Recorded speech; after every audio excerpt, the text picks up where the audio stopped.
We're live. Hopefully we have sound. I'm going to go early. I'm going a little bit early to check the sound, folks. Hopefully we have sound. We want sound. We want sound.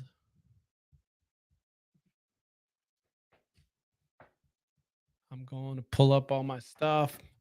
You got sound? You got sound? Can you hear me? We'll find out. Hopefully we're not going to do a whole hour. Hopefully we won't do an hour. See if my people come on. All right.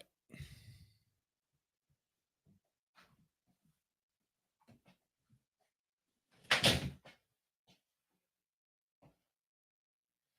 going to hang out behind the green screen.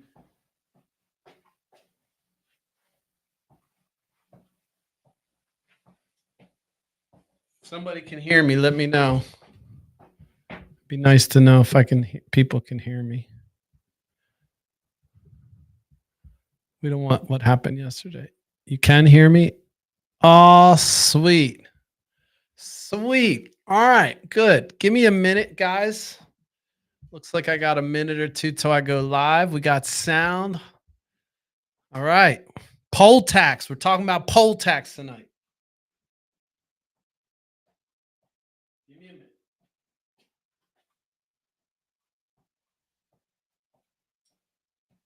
Maybe I'll play you guys an intro. Warning, we say the word fuck a lot. Fuck. So if that messes with your Fuck. sensibilities, Fuck. we don't give a Fuck. This is Smashing the Party with Nate Bomberger. Welcome to the That's an old party. promo. Welcome to the party.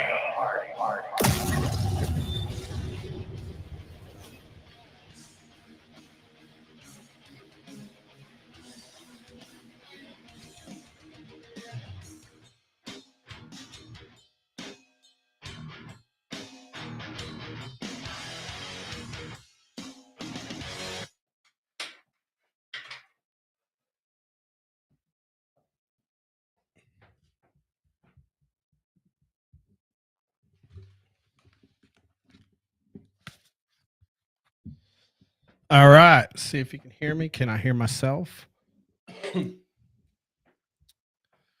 All right. We got sound. We get started here. Get my screen off.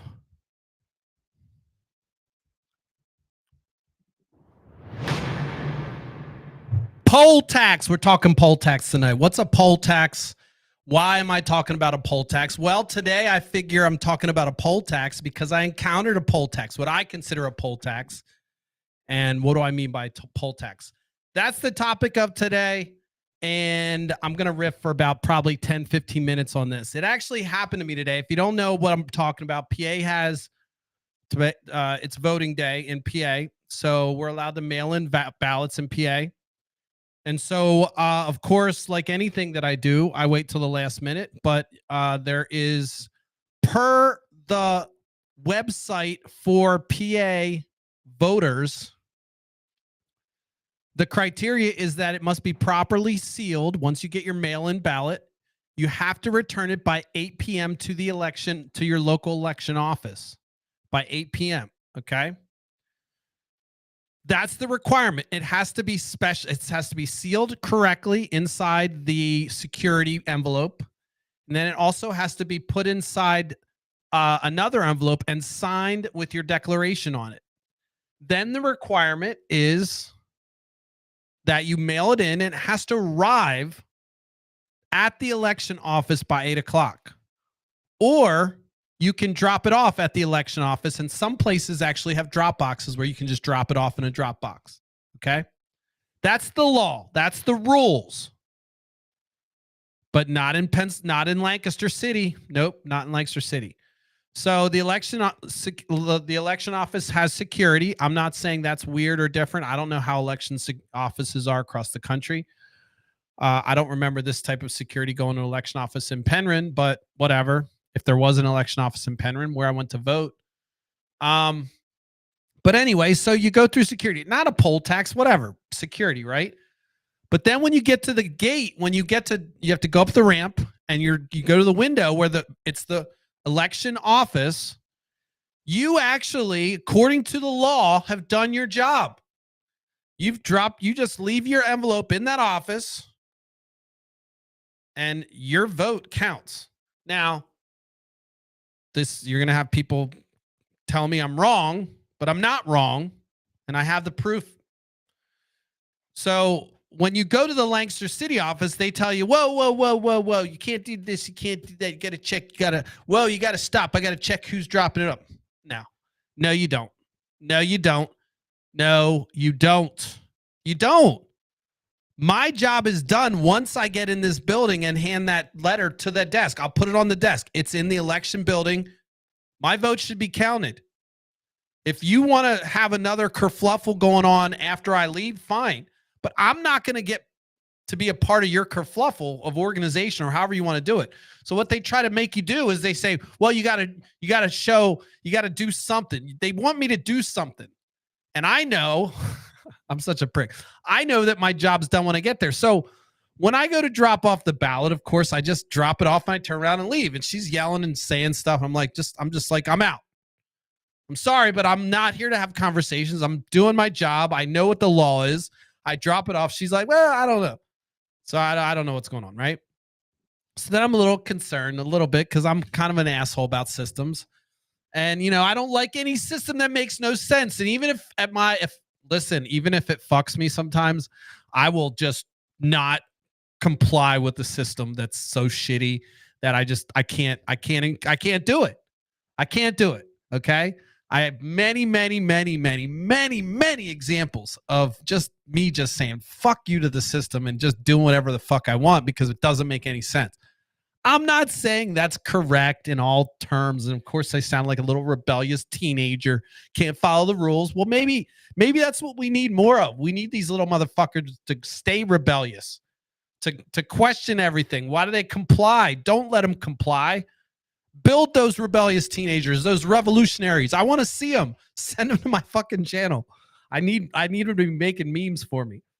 No, but all seriousness. So the poll tax is the issue of the day. The poll tax that I'm talking about is, and by definition, a poll tax is really anything that creates an obstacle or any kind of fiduciary or cost that goes along with voting. So there was a time, little history for you. There was a time when poll tax was like the way of the world. And so basically what it meant is actually at the time, originally back in England when they started, that was a whole different, it was tied to land as well. But there was a whole bunch of bullshit tied with how you voted and how you got like rights and all that shit. So I'm going to go to America because I don't know the history of England that well, the poll tax. I just know that it goes back to like the 1200s. But when it came to America, what had happened was property was the only way you were allowed to vote. So if you owned property, you were allowed to vote. And so then, people started moving their elbows around. And of course, then people are like, all right, well, you don't have the property, but you got to pay a tax in some cases. And different states and different areas had different rules, different costs, different municipalities. It depended on what they were. And so one of the things that changed was women got the right to vote. And of course, then all of a sudden now it's like women weren't obliged to pay the tax before. So now all of a sudden it's like, all right, we have all these women. By the way, as soon as women went to vote, there was a huge increase, and there was still not as much of an increase because of the poll tax. Women couldn't vote, so they kept fighting and fighting. We ended up with the 24th Amendment, by the way, which essentially eradicates poll tax. By the way, if you didn't know that, 24th Amendment. So it's a big deal. Poll tax is like in the fucking thing with the amendment the Second Amendment, where you guys are willing to die for your watch your kids die so that you can have a gun and all this shit. This is another amendment, right? Where we passed to say, all right, this shit's bullshit. So I kind of jumped over the history. So the women get the right to vote. They're not happy because now all of a sudden they got to pay the tax. So they keep fighting. Eventually, I think it was Louisiana or one of the states abandoned the poll tax. They had like a 77% increase in women's participation in voting once they got rid of the poll tax for women. So a poll tax was literally a tax, like you paid $1.50 or whatever. And I think Vermont was like 1986 was when they repealed it. So I guess in Vermont, up until a certain point, they could require you to pay $1 at the poll to vote, I assume. But that's what it meant, is when you go to vote, you actually have to pay. You have to pay something. So guess what? If you didn't have any money, you didn't fucking vote. So again, one of those rules that tends to kind of classify people and put them in a group and give certain class of folks extra privilege. And the extra privilege is, well, I can afford what's $1.50 to me when I make $10, every week. And that's nothing, or $20 a week, whatever the fucking, whatever the salary was back then. Like go back to the 1800s, $20 a week. But you get my point, is that essentially white males were able to vote. They had property. Then they had a tax on it. So then that kind of limited the folks that could actually do that. Once it wasn't tied to property, the tax kind of became universal. And then women came along, got the right to vote. Then, of course, now they didn't really want to pay the tax. So they continued to fight. And that became one of the things that kind of pushed it over the hill to say, look, we got to remove the tax all over the place. And so the 24th Amendment came about and they repealed it. And then all these other states kind of ratified it in different times. But in modern times, a poll tax could be construed as anything that creates an obstacle to vote. I mean, you could argue in court, one could argue in court that anything that's taking my time, and if I'm a consultant, I get paid by my time. So my time is money. So if you're essentially saying, hey, look, I'm going to make you take extra time, I could argue possibly that you're taking money from me. You're basically making me pay to play. And that could be considered a poll tax. So if you want to get crazy, anything that creates an obstacle to vote could be considered a poll tax. And so that's why advocates of voter rights are like, let's make it so fucking easy that, it's just automatic. And people are like, no, you have so much fraud. Stop. We do so much shit that we could get away with. We could definitely have a voter system that was not rife with fraud, just like we do today. By the way, we could have mail-in ballots just like we do today. But the people that are opposed to voter rights know that, and it's one of the secret sauce is that by making it harder for people to vote and making it so that people can only vote on election day, there's a certain class of people that won't be able to vote. And if that certain class of people is in the demographic of voters that aren't part of your party, who gives a fuck? That's what happens. And I'm not going to pick on parties, because I'm sure that you could point across America, both parties doing this shit. Voter suppression. It's called voter suppression when it's forceful and you're saying, hey, look, you're basically saying you can't vote. You're suppressing their vote. You're preventing them from getting access to the vote.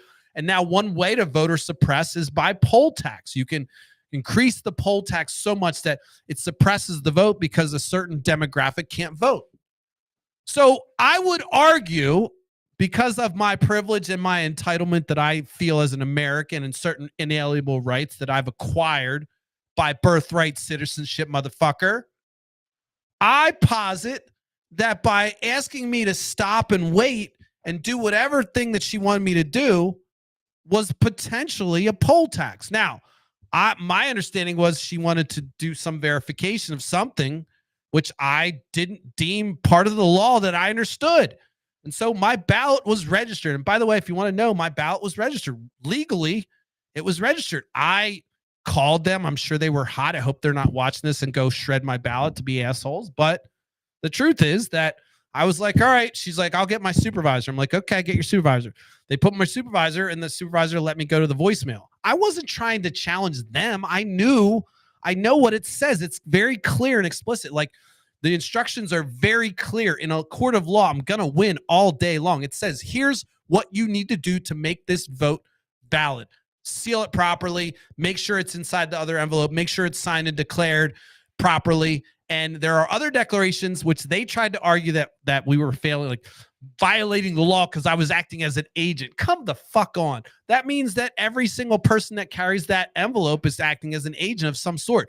Now, you could argue that maybe they're onto something there. But then you're saying that to me, that when it says you can hand deliver to the office building by 8 o'clock, that means that it has to go through another step of verification that they haven't itemized on their website. Sounds like voter suppression. Sounds like some arbitrary tax that was put on me ad hoc, impromptu, which, look, as an African American, I'm not surprised it's happening. I'm not saying a race card, okay? I'm not saying the election office did a race card. I'm just saying I was like, I'm used to stuff being like, all right, this person has this privilege and I do it. It's different, okay? So I'm saying it happens. We'll talk more about that. If that gets y'all hot, fucking stay with me, okay? Stay with me. The poll tax, stay with me. It's a poll tax because it basically took my time. Now, I didn't stop. I wasn't going to, I'm such an asshole. I wasn't going to stop and allow that to be a poll tax. So I walked in, heard somebody chirping behind me, knew what I had done was correct and to the point, and turned around and walked away. And then, of course, because after my rage against the machine calmed down and I realized that maybe my vote might not count, I then called down and said, hey, just want to double check here, blah, blah, blah. And they're like, well, technically did it. And I was like, no, that's not right. No. And so then it was a waiting game to see if that, like, I was right, which I went through the website several times. I'm like, this is not, I did everything right. I did. In fact, the website actually says that there's places that have drop boxes. So I'm sure there's not somebody hiding inside the box waiting for all the envelopes to say, oh, wait, let me see your hand. Make sure you're, oh, wait, that was one person that dropped it in. Come on. The envelope is the security. The envelope and how you package the envelope is the security. The signature on the envelope is secure. Every single envelope, every single signature could be matched against a signature prior if you're a prior voter. It's just the same bullshit. There's no extra step of that woman requiring anything. I don't care if I'm dropping off 10 ballots. And you say, well, what if you're dropping off ballots are they properly sealed? Are they fucking properly labeled? Then they're okay. That is so that people can transport them. As long as they're untampered and they're properly declared and signed, and then inside the security envelope and then with the declaration envelope on the outside, it's a valid ballot. You can put a stack of them together and walk them over. As long as they're not sealed, those ballots, those are valid. They're valid. So whatever person is telling you, like, oh, you got to like hold your finger on your nose while you walk through a door and do all this shit's bullshit. Now, I'm not going to argue that the security for the election office is a poll tax. I mean, I think it's stupid. I should have mailed it. You could argue, well, but it says you can drop it off. It doesn't say you have to go through security, but I'm going to argue that, government buildings, depending on whatever, that might not be considered a tax, assuming that there's no long wait or security would hold you up prior to voting, then I would say it's not a big deal. If that line would become prohibitive, prohibitive of people voting. Again, I'm not an attorney. I just try to think like logically, and I'm hoping that attorneys think that way too. So I'm thinking that, if I'm able to prove that this action what prevented somebody from voting, I could argue possibly that it's voter suppression. So look, I know I'm really like sounding privileged with my fucking mail-in vote, and I turned around and didn't really want to pay attention to the person that was chirping at me behind the scenes, and I probably sound like a fucking asshole. And if she's watching, you are not the problem. I'm sorry, ma'am. I wasn't trying to be rude. I just was like, I had no time. I was going in and out. I just had to leave. So, and I knew what I was supposed to do. This isn't a victory march. This is one of those things where it's a frustration because things are arbitrary. And this is where the weakness in our system is because there are a lot of people all over the country that don't know exactly what the law is. And so you can kind of fudge it here or there. And she wanted to have her own rules and say, oh, this was an extra step that we needed to do, when that is not an extra step that needed to be done. It's not part of the step. Otherwise, places wouldn't be able to have drop boxes. And don't say, well, the drop boxes are specially locked. The fucking security is in the envelope. Look at the legislation. Look at how the envelope's specifically designed and tailored to basically say, this is how you make a valid, and then people can transport that as long as it's unsealed. Now, when they go to open that envelope, there's probably another process to say, hey, look, we have to have a certain camera on this and 3 people need to witness when you unseal it, blah, blah, blah. Now, if that process isn't done, then okay, then they might be able to say it's not valid. So if somebody's watching this and wants to invalidate my vote, possibly they could go in there and find out the vote, and say there was a problem with the envelope. But I'm going to argue that as somebody that went through it like 15 times, I'm going to say that somebody tampered with it because I know the fucking envelope was fine. I filed the letter of the law.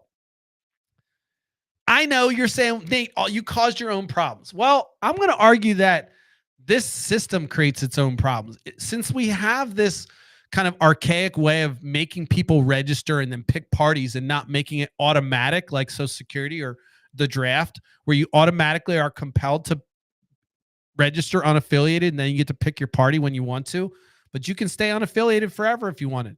But you're required to fucking vote because that's how democracy works. And if you want representation, that's how it works. So some countries compel people to vote. There's actually a tax if you don't vote.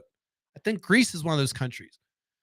So, the whole point of my kind of spiel today is just to talk about a poll tax, give a little tiny background on it, and to point out that it was actually eradicated in an amendment. So it's important when you think about any obstruction when you go to vote, you could argue that any obstruction is a poll tax. And so why not make it easy? Why not make it a federal holiday? Why not make it early voting? Why not make it mail-in voting? Why not do all these things? Because you have people that know that demographic of people that are going to utilize that are not going to vote in their party. And so they're going to fight tooth and nail. There's no other fucking reason. I mean, look at the sabotage of the fucking U.S. Postal Service. I'm sorry about the F-bombs tonight. I know I'm flying. I know my pastor watches this, my mom, everybody. Sorry. I'm ashamed. Look, vulgar is it's the language of the people. So just understand that it's what Jesus would do. Maybe, I think. I'm not trying to be sacrilegious, but you really need to think about any kind of obstruction that makes it hard. Like if you work a night shift job and well, I can't vote because I work that day. That's bullshit. That's total shit. That's a poll tax. So, I mean, you can really start to sound privileged, but it is your privilege. It's the one core issue that if you're homeless and you don't have any felonies and you're registered and you have whatever fucking proper ID, apparently, again, that's why I'm saying, like, I believe a homeless person should have a right to vote even if they don't have an ID. I know you're like, that's crazy, Nate. Well, I just think there's ways we can prove that they're citizens and we can prove that they're a registered voter. There would have to be. I mean, there's so many technologies. The private sector does all this stuff. We just get really scared. People that are looking to monetize every fucking thing, try to take anything that's of service to the people and put it into the private sector as some way to profit. And it doesn't work. It doesn't work. The post office doesn't need to profit. It needs to be super, super duper accessible to every single person in this planet or in this country, that they can mail anything across the United States really cheap. They can pay their bills really cheap. If they want to get a bill paid, they can do that. If you pass off the U.S. Postal Service to UPS, next thing you know, it'll be $10 to mail a letter. And of course, you could say, well, we don't need letters anymore. But the point of the Postal Service was really to make it so that everyone had access. It was the only internet. It was the internet back then. It was the way information was transferred. So they said, look, we want a free and clear internet. We want people to be able to do this without obstruction. So look, I'm off tangent a little bit. I want to kind of hone back and then I'll wrap. Today, I would argue that my vote counted. Everything's fine. There's no issues. But I think that when they try to do a verification step or anything that's not in the letter of the law, I would say that would be something that, if you're in Pennsylvania, you can question. Now, don't get your vote canceled like I did. I called to make sure and everything worked. So as tough guy as I sounded, I still was like a little wary because I didn't want to miss a vote. But I do stand on the side of reality and truth in this case. And the truth is that there was no reason not to count my ballot. There was none at all. It was totally done by the letter of the law and also arrived well in time by the deadline. So any other internal process that you might have, I don't have to be a part of. If you want to do an extra sort or an extra validation site while I'm there just because it's easier, I'm sorry, but that's not part of my job, and I'm really not there to make it easier for you as a poll person. It sounds awful, But I mean, I'm looking to do my service. I mean, it's my service, but I want it facilitated. I want it easy. This is important. So it's an important component in our democracy, and what makes America supposedly special is we have these elections and we have this transfer of power that does not result in violence. All right. So here we go. See, I get on my fucking patriarch fucking damn mantle like I'm daddy, got to tell you what the right thing to do is. But keep an eye on poll tax. Anything that pisses you off, that makes it hard for you to vote, whether it's Republicans trying to make mail-in voting illegal, or they're trying to, they tried to commandeer the post office and shut it down, essentially like close branches right during election year. I mean, just weird shit like that. That's suppression. If your opponent has to suppress the vote to win, they got the shitty ideas. Their ideas really aren't going to work. And just because you think, well, they might not work, but they're the right ideas. No, they're not. The right ideas work for people. They work for the people. They improve people's lives. They don't ostracize or demote another one. So any kind of obstruction or timing constraint or any condition that would make it difficult for you to vote, fucking yell and scream and make sure you remove that, because that is, in my opinion, if I had passed the bar. By the way, I didn't take the bar because I would. If I could, I'd take it in PA and just fucking take it, but you can't do that anymore. I'm not that smart. I didn't study. I'm just saying that that's one thing I would love to be as a lawyer, and I would argue that I would stand there and fight tooth and nail that says anything that makes it hard. Look, that extra step, why you put that extra step there? Average steps should be 3. 4 is an extra tax on the leg. This person can't get up. I mean, break it down to the science. I don't care, but make it so easy that you could be like an amoeba and just roll up there and put your tongue out and you got the vote. All right. I know it sounds crazy, but that's what I do. Try to make absurd crazy to see how fucking ridiculous shit is. Make it easy to vote. Don't give me an extra step. I don't want an extra step. Make it so people like me can walk in, chuck it across the street on the day of the election as I'm running by, and freaking boom, it lands in a bin and magically gets taken care of. That's what I want. All right. This is me screaming. I want my privilege, my voting privilege. All right. Listen, that's all I got tonight. Hopefully there was sound. We'd had a couple rough nights. By the way, I didn't try anything new tonight. I had a whole bunch of shit lined up. I always say that, don't I? I tease you like what's coming. But I truly did have some stuff lined up, and I'm just trying to be disciplined. I've got a new kind of gig going on with the green screen. I'm trying some backgrounds. Let me see if I can show you some backgrounds before I cancel out here. Oh.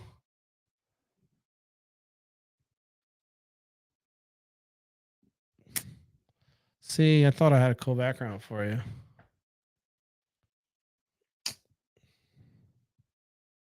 Why is it blinking like that? See, guys, now I'm distracted. Why?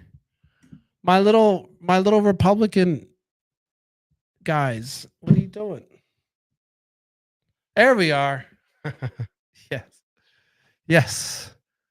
My voting day banner that I worked on for hours and hours and hours. No, I'm kidding. All right, listen, I'm going to wrap. Couple reporting good news. Look, I know it's short. I'm not going long, and that there's a reason. I'm a little hot today, and I also feel like I got really good, concise content today, so I'm going to wrap. I don't want to go too long. But I want to shout out again. Thank you. Like, guys are really giving me love. You're blessing me. I'm really getting close on TikTok. I already met my first goal of 1,000.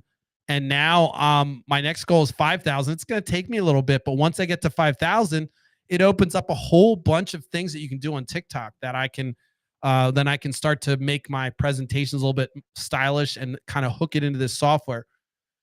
Blah, blah, blah, blah, blah, blah, blah. But anyway, guys, it's awesome and it's really helpful. And you guys are killing it by giving me really good reach. And I feel like the engagement goes up when I ask for it. So I'm going to ask that you like things. I'm going to ask that you share them. I'm going to ask that you pass it on. Word of mouth. Say, this motherfucker's crazy. I don't know where he's going with it, but you got to listen to him. You never know what he's going to say. And I just want you to pass it around because I'm going to get better and better and better and better and better and better and better and better and better and better and better until finally it's going to be so good. You're like, holy shit, this guy's been doing this for 10 years. This show is fucking dope. It's tight. It's on point. It's magical. I can't live without it. I get anxiety when I don't listen to it. I'm wondering when he's going to be on again. That kind of fever is what I'm looking for because that's how we're going to change people's minds. All right. That's all I got for tonight. Thanks for listening. I'll be on Monday through Thursday. Like I said, tomorrow I'll be on again, 10:30 p.m. Hopefully we had sound. Please do me a favor and leave a comment. One comment, one like, one share. You never did it for me before. Make it your stand. Let me know. Do you know what it does for me when I see somebody that never interacts with my page and all of a sudden they're like, boom, and they give me a like? I'm like, it's just magical. So for those of you who I'm talking about, who I haven't heard from in years, who watched my video and like it, it's so nice to interact with you that way.